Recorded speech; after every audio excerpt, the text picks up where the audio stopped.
নবীজি বলেছেন তিন কারণে মানুষের হায়াত কমে যায়। তিনটা আমল করলে, তিনটা বদ আমলে মানুষের হায়াত কমে যায়। দুনিয়ার জমিনে হায়াত কমে যায়, কমতে থাকে, হায়াতও কমে যায়, রিজিকও কমে যায়।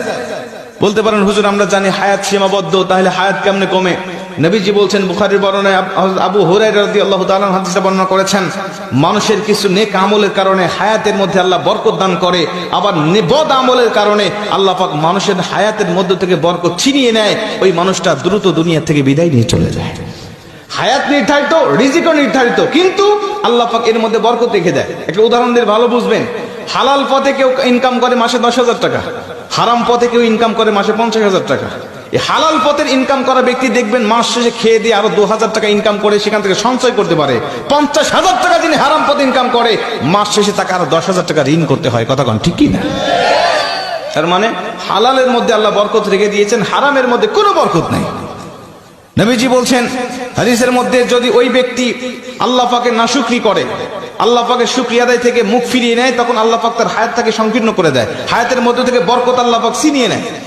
এজন্য সব সময় আমরা হায়াতের আল্লাহ পাকের শুকরিয়া আদায় করতে থাকবো ইনশাআল্লাহ। যে পজিশনে রেখেছি আমরা ওই পজিশন থেকে শুকরিয়া করব। 2 নম্বরে নবীজি বলছেন, ওই ব্যক্তির হায়াতটাকে আল্লাহ পাক সংকীর্ণ করে দেয় যেই ব্যক্তি দুনিয়ার জমিনে প্রয়োজনের থেকে অতিরিক্ত খাবার খায়। মানুষের রিজিক কিন্তু নির্ধারিত, আমরা জানি।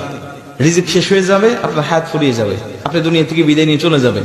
একটা দানা যখন আপনার জন্য আর পৃথিবীর এই প্রান্ত থেকে ও প্রান্ত ফেরেশতারা খুঁজে পাবেন না, আপনার রিজিকের ব্যবস্থা হবে না, সেদিন মালাকুল মউত আপনার কাছে উপস্থিত হয়ে যাবে। খাবার খাবেন, হিসাব করে খাবেন। 3 নম্বরে নবীজি সাল্লাল্লাহু আলাইহি ওয়াসাল্লাম বলছেন, ওই ব্যক্তির হায়াত আল্লাহ পাক ফুরিয়ে নেয়, কমিয়ে নেয়। ওই ব্যক্তিকে আল্লাহ পাক দ্রুত তার হায়াতের মধ্য থেকে বরকত আল্লাহ পাক ছিনিয়ে নেয় যেই ব্যক্তি আত্মীয়তার সম্পর্ক ছিন্ন করে ফেলে।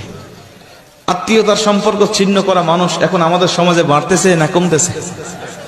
আমার হক আমার বোন পাবে, আমার বোন আমার বাবার থেকে হকটা নিয়ে চলে গেছে।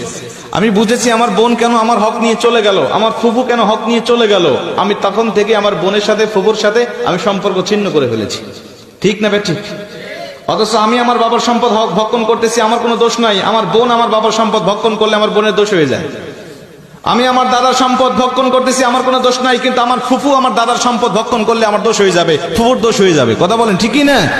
এই সম্পত্তির জের ধরে আজকে অধিকাংশ আত্মীয়দের সাথে আমাদের সম্পর্ক ছিন্ন হয়ে গেছে। আজকে আমাদের সম্পর্ক ভালো নাই। অথচ নবীজি বলছে, যেই ব্যক্তি আত্মীয়তার সম্পর্ক ছিন্ন করে, ওই ব্যক্তির জন্য জান্নাত একেবারে হারাম করে দেওয়া হয়েছে। আজকে দেখেন, আপনার আত্মীয়র মধ্যে কার সাথে সম্পর্ক আপনার ঠিক নাই, মাহফিল থেকে গিয়ে আপনি তার সাথে সম্পর্ক জোড়া লাগানোর চেষ্টা করবেন। বোনের সাথে কথা বলেন না, বোনের সাথে কথা বলেন। ফুফুর সাথে কথা নাই, ফুফুর সাথে কথা বলেন। চাচা ভাতিজার সাথে সম্পর্ক নাই, চাচা ভাতিজার সাথে সম্পর্ক জোড়া লাগিয়ে ফেলেন। কসম করে বলছি, নবীজি বলছে, যারা আত্মীয়তার সম্পর্ককে রক্ষা করে, জোড়া লাগায়, আমি নবী আর ওই বান্দা একই জান্নাতে থাকবো।